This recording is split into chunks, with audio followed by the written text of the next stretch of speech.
Hello everyone, welcome to our presentation on UprightNet, Learning Upright Orientation for 3D Point Cloud.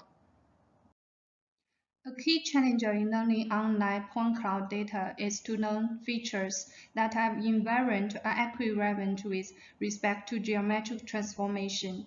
However, current methods like TNet, ImpostNet, or iterative transformer network are not significantly contributive to the performance due to their weak supervision on post-transformation.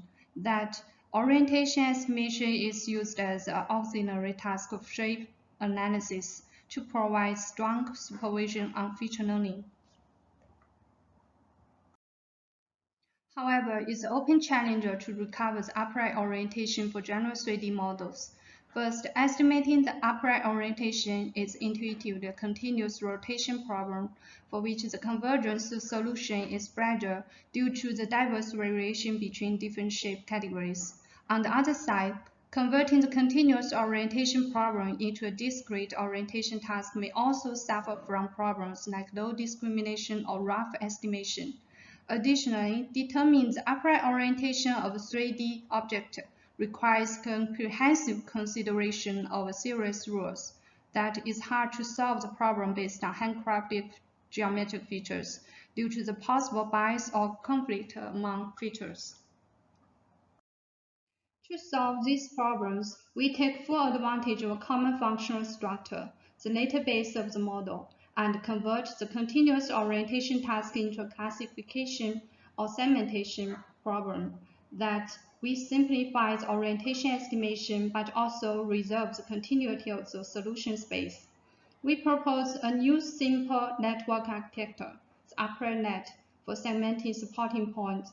Once we get the point, we use the ransack algorithm to fit the database and then infer the upright orientation as the normal of the base pointing towards the mass center of our object. The UprightNet takes the point cloud as input and predicts a binary label for each point.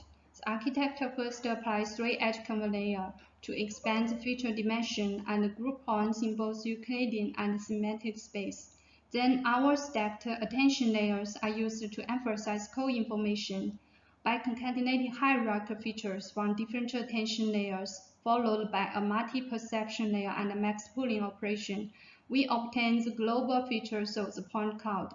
After that, the architecture jointly considers low-level features, weighted features, and global features while linking hierarchical features from different layers to gain a better embedding and prevent gradient variation problem in training process. Our loss function comprises 3 terms. We first use binary cross-entropy loss to provide direct and strong feedback in the training process. Then the fitting residual term is used to introduce flexible penalties that encourage positive prediction near the database. The third term is stability. We simply force the mass distribution of the predicted database to be consistent with the mass distribution of the ground truth database. In this table, we compare UprightNet with ConverNet on the upright orientation estimation task. Our result indicates that our network significantly outperforms ConverNet. As shown in figure, for UprightNet, the errors are mainly caused by the upside-down prediction, and for regression-based ConverNet, the error prediction are more randomly distributed, which is not perceptually interpretable.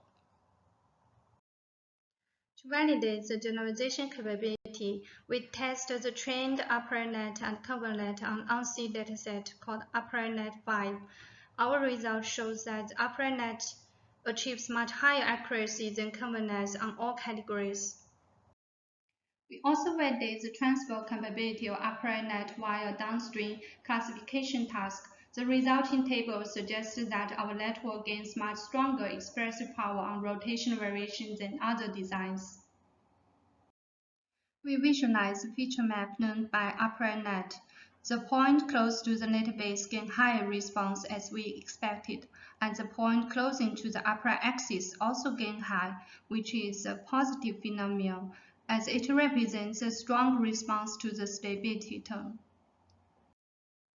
Here we come to the conclusion. To encourage future work, we release our dataset on this website. For further details, please read our paper. Thank you.